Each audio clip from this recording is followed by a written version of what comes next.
So I'm Ganesh Bharte. Welcome to Philosophizer Unplugged.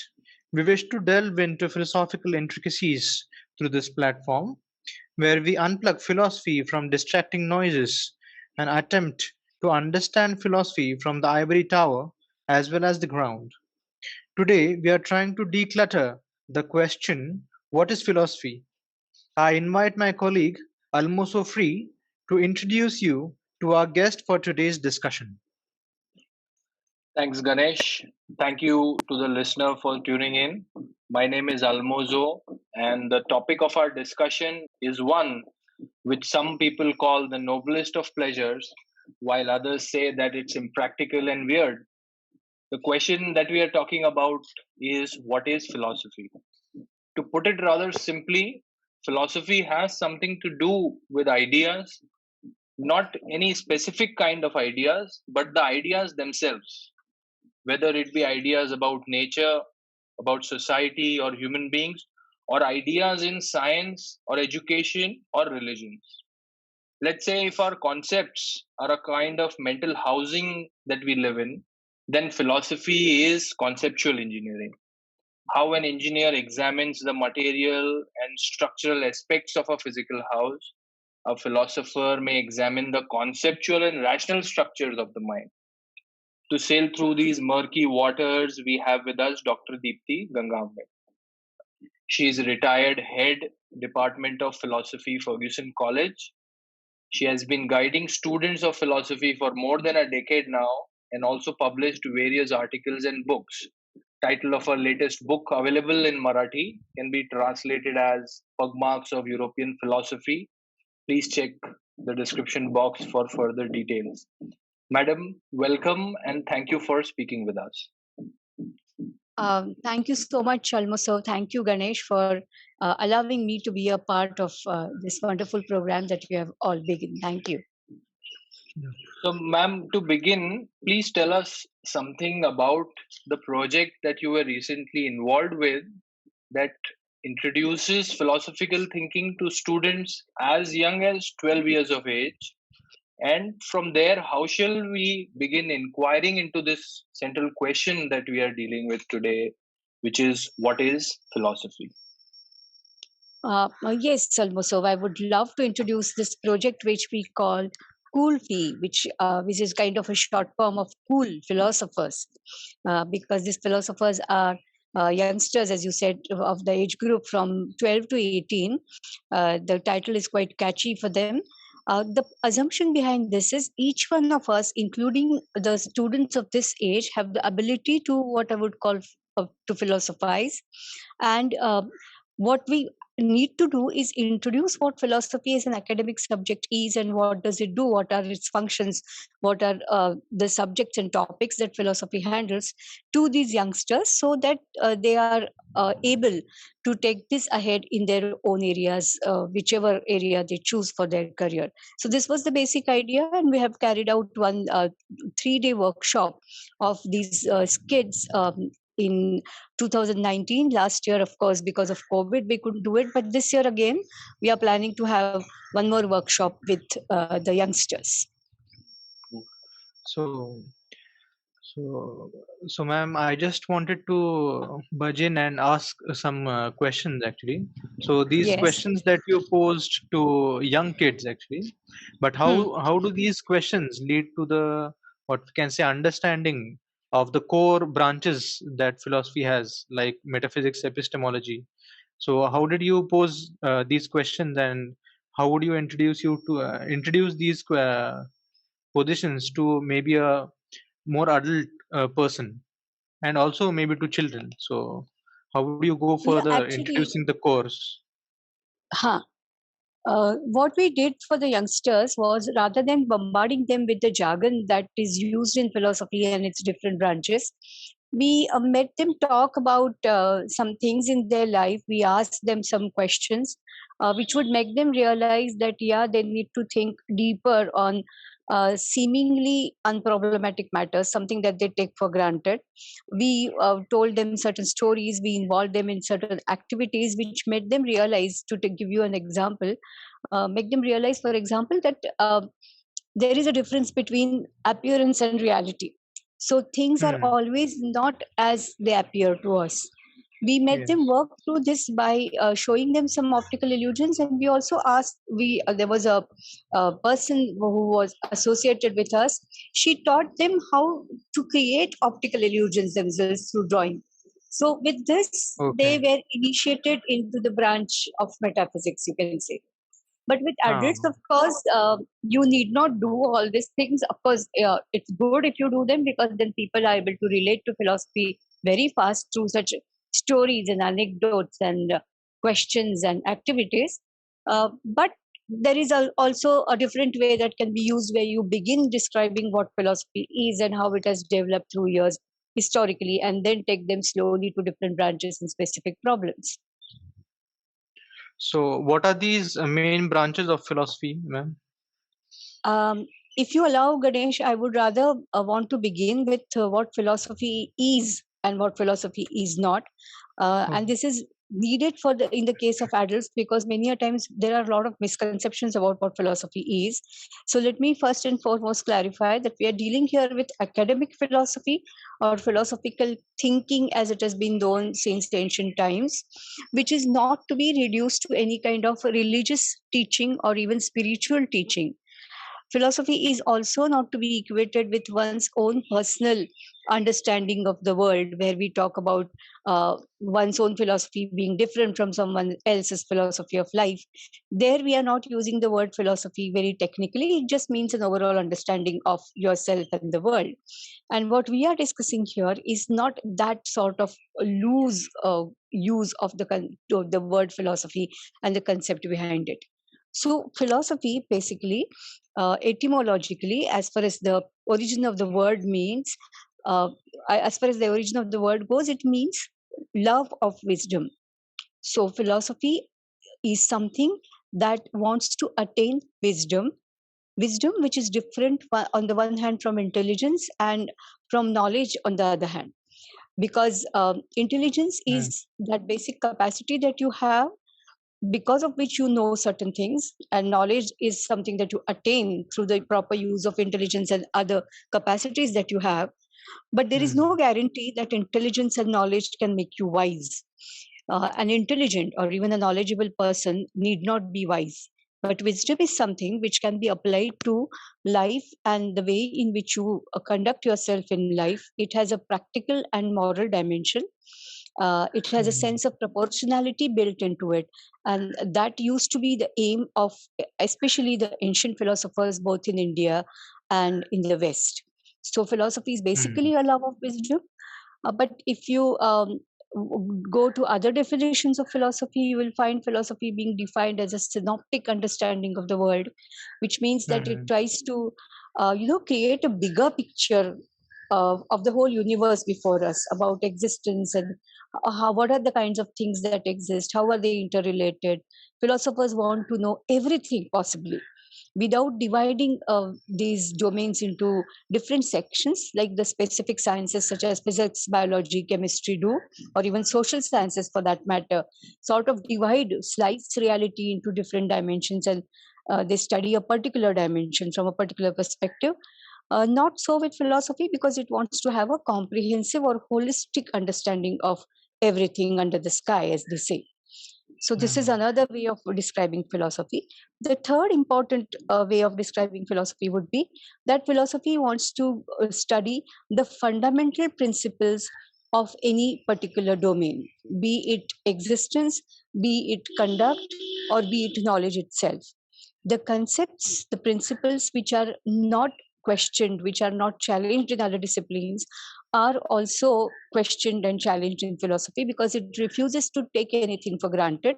It always wants to base itself on the methods of critical thinking and rational inquiry.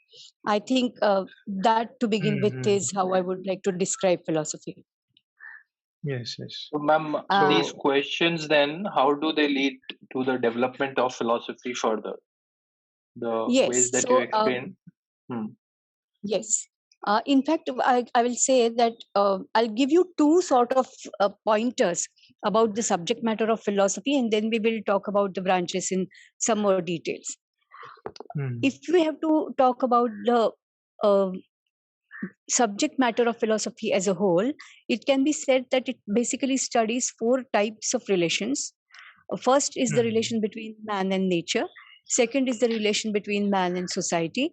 Third is the relation between man and oneself, man and himself or herself, that is. And the fourth is the relation between man and the supernatural. So, all these four relations that humans have with practically everything that exists in the world is of interest for philosophy. So, everything can be divided into these four types. Now, coming to basic questions or fundamental questions that philosophy raises, I would say again that there are three fundamental questions. The first kind of questions are questions about being or existence. The question is, what is or what is real? What is it that exists? What can be said to be existing? This is the first kind of question. The second question is the question of knowing, which is, what is knowledge? How do we know? These types of questions can be classified as questions regarding knowing.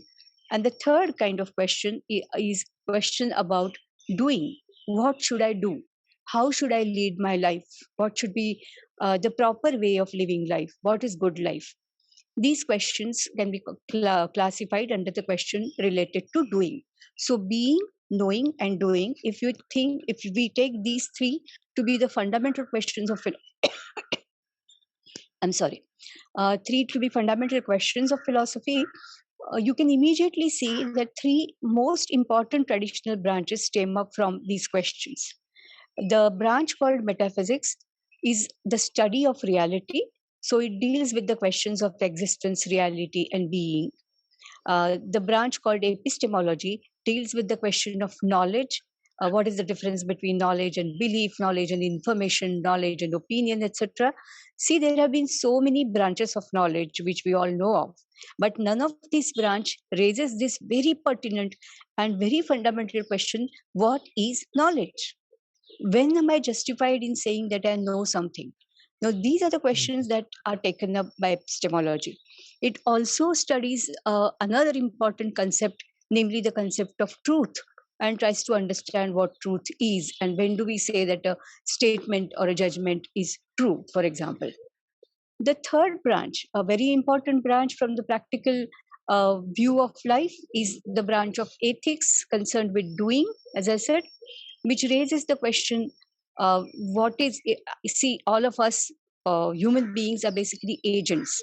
We have, or so we think, that we have free will and we choose what we want to do and what we do not want to do. But when are our choices morally good? What makes a choice morally good? What makes an action right? What are the criteria that can be used in order to judge an action ethically or morally? These are the questions that will be taken up in ethics as the third main branch of philosophy. Mhm.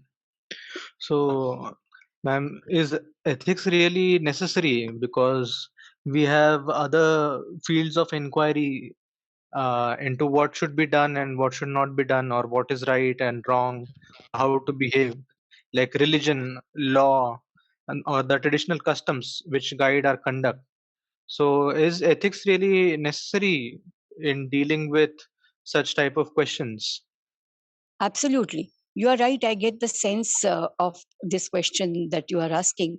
Because if it is expected that we just require guidance for making choices and doing actions or for judging actions of others, then there are these so many things which give us a sort of a ready-made handbook of good actions and bad actions Hmm. and tell us the do's and don'ts in terms of codes of conduct and rule. So religion gives, law gives, and even your whole socialization begins with this, with parents telling you what to do, what not Hmm. to do, etc., etc. So now why do we need ethics on top of all this? In order to answer this question, first what we need to know is that ethics does not provide you any specific guidance about any particular action or any particular choice. Hmm. Ethics does not give you a list of principles. Ethics does not give you a list of do's and don'ts. Ethics teaches you how should you think, argue, or reason when you are trying to make ethical choices or when you are trying to judge the action of others. What makes an action good?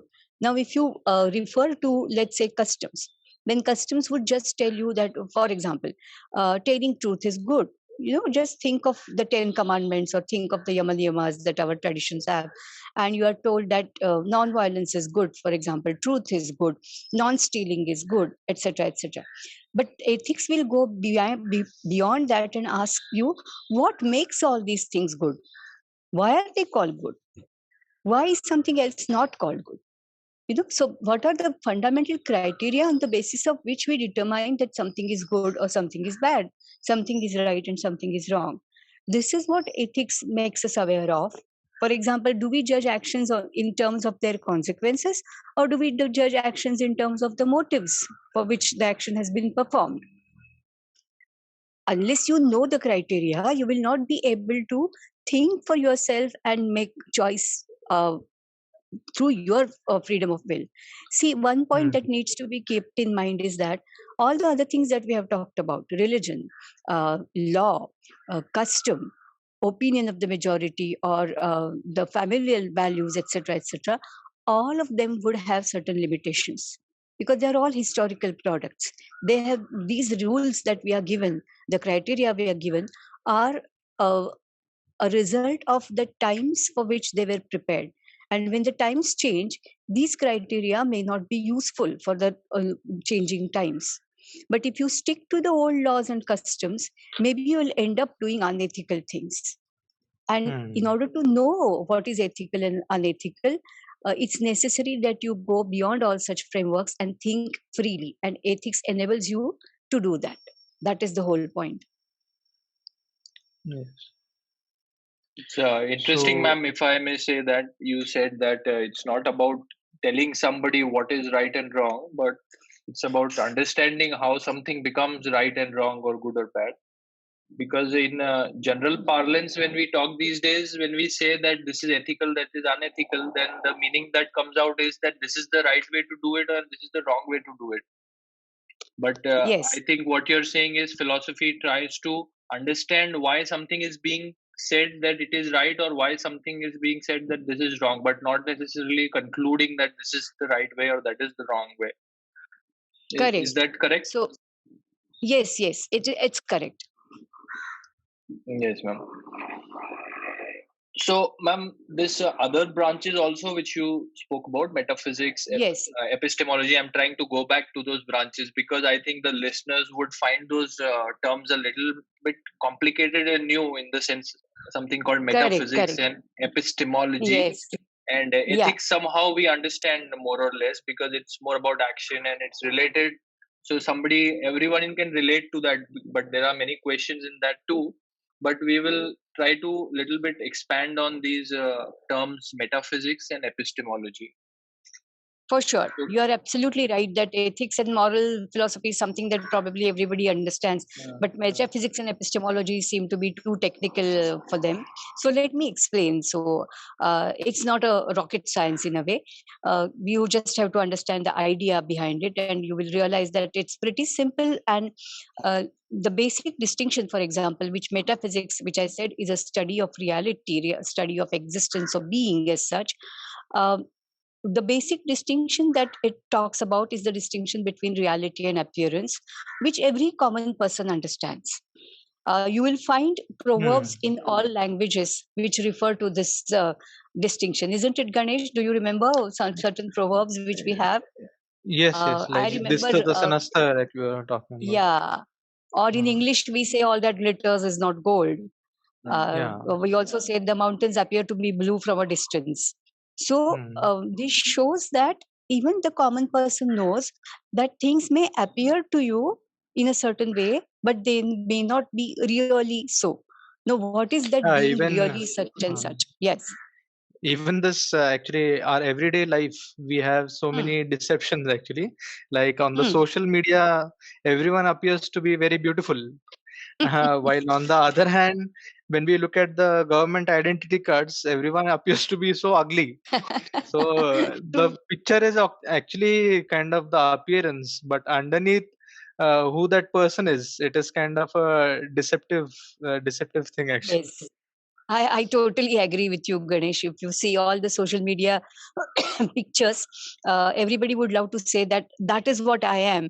But the government officials would definitely say, no, the way in which you appear on Aadhaar card, that's the real you. And probably the real us are much beyond these pictures, whether they are Hmm. doctored or not. That doesn't matter. But what is real me? Who am I is one of the questions that many of you must have heard of. So this, am I my body? Am I my body and my mind, or am I my mind basically, and then I happen to have a body, or am I a soul? All such questions can be a part of the metaphysical inquiry. Similarly, you have many questions about the reality of the world, and there also, Ganesh, there are a lot of deceptions that we experience in day-to-day life, right? For example, when you see a stick half immersed in water, it Yes. appears to be bent, but it is not bent. You know that it is not Hmm. bent, although you see Hmm. it as bent. And we make that Hmm. distinction. And we know the theory behind it also. Science The explains why refraction, the yes. yes, yes, the refraction theory of light explains why the stick appears to be bent. So there are in outer world also, there are so many such deceptions where we have to make this distinction between reality and appearance. This leads to some very fundamental questions in metaphysics. Especially, you have to think, you have to remember that we are talking of the beginning of philosophy or philosophical thinking, some 2,500 years ago, when man was not aided with all the scientific knowledge and all the technological instruments that are at our disposal today. When man was plain and simple curious, was wondering about the whole universe surrounding him. And that's why Plato Hmm. has called philosophy the child of wonder. There's a lot of Hmm. sense of wonder with which this man was filled like a child. And through this wonder, he's first of all he started looking for things that are useful for him in his day to day life. But very slowly, his wonder extended much beyond the uses of practical things, and started having a sort of pure sense of wonder. There he started thinking about how many things actually are there in the universe. There appear to be infinite number of things, but have does each one of them exist independently, or have they been created from few fundamental things? So how many ultimate realities are there? That's one of the very basic metaphysical question, the number of ultimate realities. Just as Huh. today's science talks about the periodic table and tells us how many basic elements are there in the universe, right? Hmm. In a So, similar so manner, what is? Hmm. yes, So, do we have a number actually? Like, what is the number of reality that exists? yes, So, there have been different theories which have been given by philosophers. Some of them thought that there was just one something from which everything else eventually evolved and developed. This is called monism. So some ancient philosophers thought that everything has come from water. Thales was a philosopher who thought that everything has come from water, whereas Heraclitus thought that everything has come from fire. Okay. Then there were few people who thought that no, uh, everything cannot be material because there are living beings in the world, and life doesn't seem to be material through and through, made up of matter. So there must be minimally two things, matter and mind, hmm. probably. And both these things are independently existing. So there must be two ultimate realities. This is called dualism. And then Hmm. there were pluralists who thought that no, there were five basic elements or four basic elements through which the permutations of combinations of these elements has led to this immense variety and multiplicity in the world. I think in the Indian tradition, we all have heard of the Pancha Mahabhutas, Prithvi, Huh. Aap, Teja, Vayu, and Akash, Yes. right? Yes. So, Yes. what are these Pancha Mahabhutas?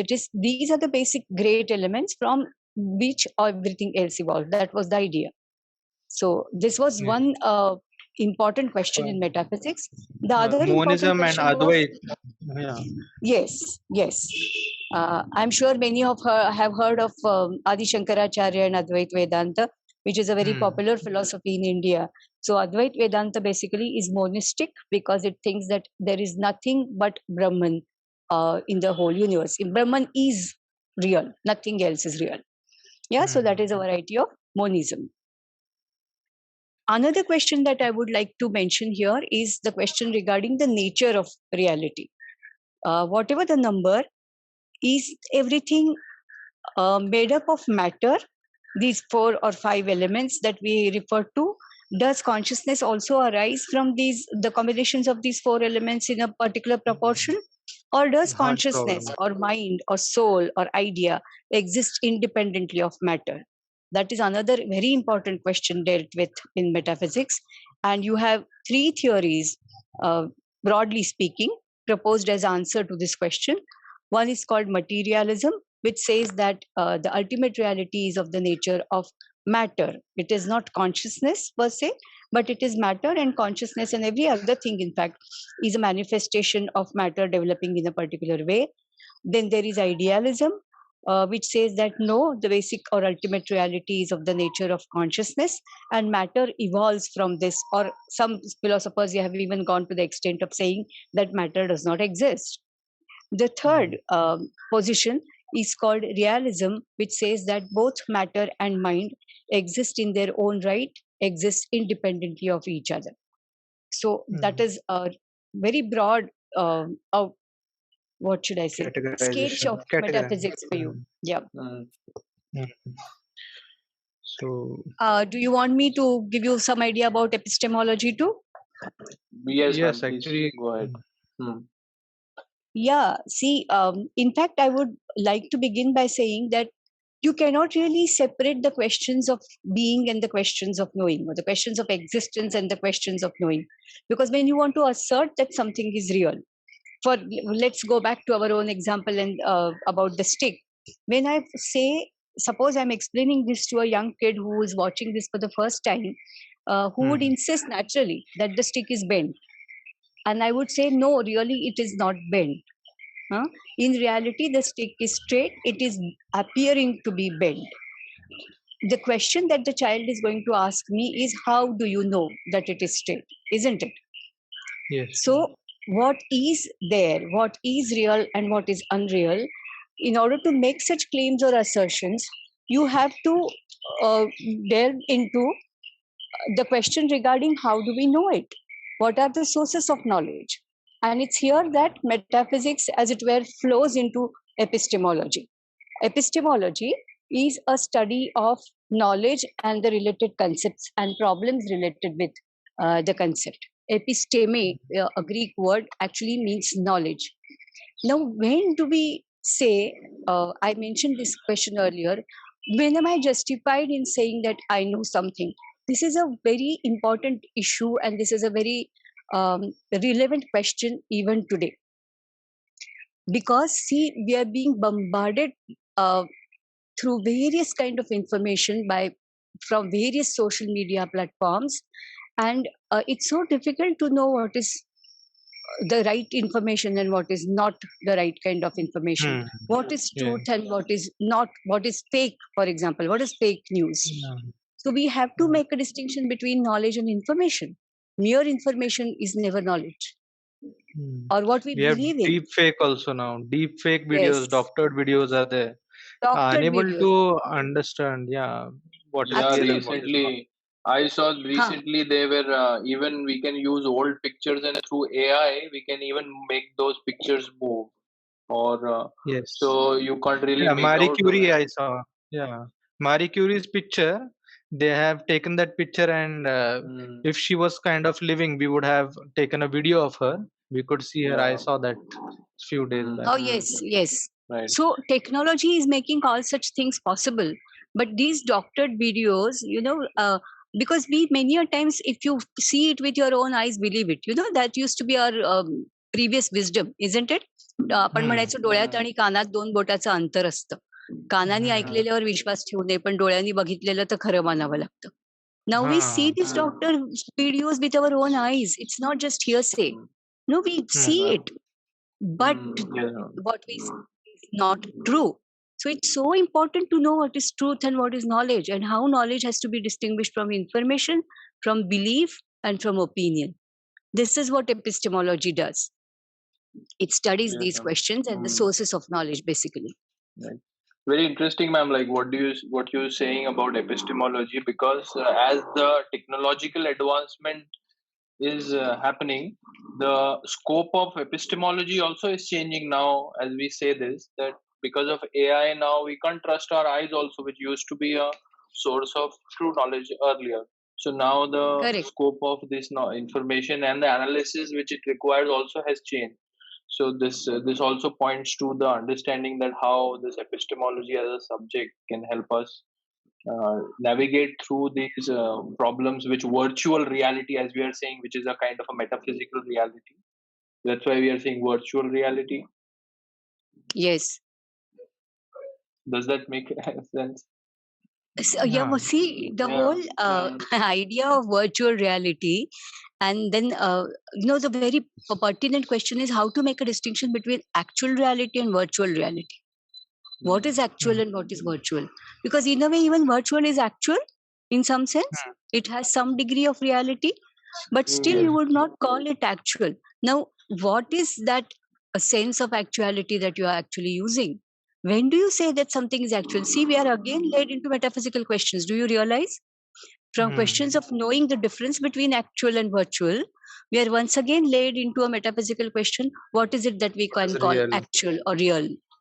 See, that's precisely what I meant by when I say that metaphysics and epistemology just flow into each other.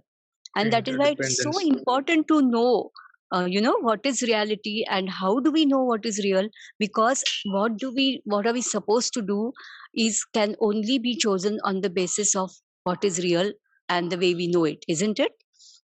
Yes. So this is a So, wonderful intertwining of the three disciplines of philosophy. That's what I feel. um, so we have other branches of philosophy as well, like aesthetics and like Yes, philosophy of yes, science, socio-political philosophy, and others. So right. when did they emerge, and are they kind of nascent compared to these core branches in philosophy? So Uh, could you shed some light on that? yes, sure. You know, apart from these three, the other two branches, which I would include as basic branches or important core branches of philosophy, are aesthetics and logic. Logic actually was, first of all, introduced by Aristotle himself, the ancient Greek philosopher, where you are taught how to reason, how to create an argument in a non-fallacious way, how to judge the arguments given by others, etc., etc. So, in a way, you can say logic is a branch which comes very close to epistemology, because when you talk of knowledge, there has to be justification given to any knowledge claim, and this justification has to be examined, evaluated in logical terms. So, that is about logic. Logic teaches you all that. And there is aesthetics, which today we call philosophy of art. Now, this was a rather late arrival in the history of philosophy. In the 18th century, this branch really got established, although the concerns of aesthetics, like the notion of beauty and the whole discussion about whether beauty is objective or subjective. Does beauty lie in the eye of the beholders, or does beauty belong as an objective property, is it in the object itself? There was a huge debate about this since the ancient times, but aesthetics as a separate branch evolved in 18th century, as I said, where philosophers discuss the concepts like beauty, the concept of sublime, the beauty of the concept of art, etc. And today, beauty has been decentered, if I may use that term. It's not so important for an artwork to be beautiful, because we have realized that artwork has many other functions besides being just beautiful, and it need not be beautiful, in fact. So what we have now instead of aesthetics is philosophy of art, where you discuss the origin of art, and you discuss the artistic creativity, you discuss the nature of aesthetic experience, which is very, very categorically different from other kinds of experiences, and appreciation of art too. So very interesting, especially again today we have AI, we have digital art coming up, right? We have softwares writing poems and painting pictures. So it becomes so important for us to understand what art is. Yes, yes, Hello. yes, ma'am. Yeah, okay. So, And Ganesh, let me just finish about these other branches, which really yeah, proliferated in, socio-political philosophy is another branch, which I would say again, it was present in a kind of seed form even in ancient Greek philosophy or even in ancient Indian philosophy, but it really got established during the time of modernity, where you have social contract theories coming up and philosophers like Hobbes and Locke Rousseau and and all. Locke contributing to these social contract theories In the and earlier talking. Republic we had. Yes, in ancient times, you have Plato's Republic, which is a classic text, which is taught to students of political science even today. And then you have Aristotle, and then you have these modern thinkers. And it continued for quite some time. Today, of course, it survives and takes up many positions in. As far as society and governance are concerned, like you have feminist philosophy, you have multiculturalism, you have Marxist philosophy, you have liberal philosophy, etc., etc. And So philosophy all this of continues. science and everything. Yes. Now these are the ones where you have, always, talk about philosophy of something. Many of these have proliferated in the 20th century philosophy, where philosophy sort of became a meta discipline. Although philosophy already had that component again from its nascent stage, philosophy is not just critical about everything else; it also is critical of itself. It turns its critical gaze towards itself and evaluates itself, judges itself in a very ruthless manner. Many philosophers themselves have proclaimed the death of philosophy, by that Mm, giving rise to new understandings of philosophy. But mm, in the 20th century, due to the happenings which are related to what we call analytic philosophy, we find that philosophy became a meta discipline of many other disciplines, such as science, for example. So you have philosophy of natural sciences, you have philosophy of social sciences. Apart from that, you also have philosophy of mind, you have philosophy of language, you have philosophy of culture, and so many other branches. So perhaps the common man, mm, a non-academic person, does not realize that the subject matter of philosophy is so vast, and like any mm. other discipline, philosophy has so many branches that it's even difficult to give a list in a very short time. That is Yes. what it is. Yeah. So thank you, Deepthi ma'am, for joining us for today's discussion. We hope to bring such interesting discussions where ideas are decluttered. Till then, keep wondering, keep pondering. Thank you, Ganesh. Thank you, Almaso.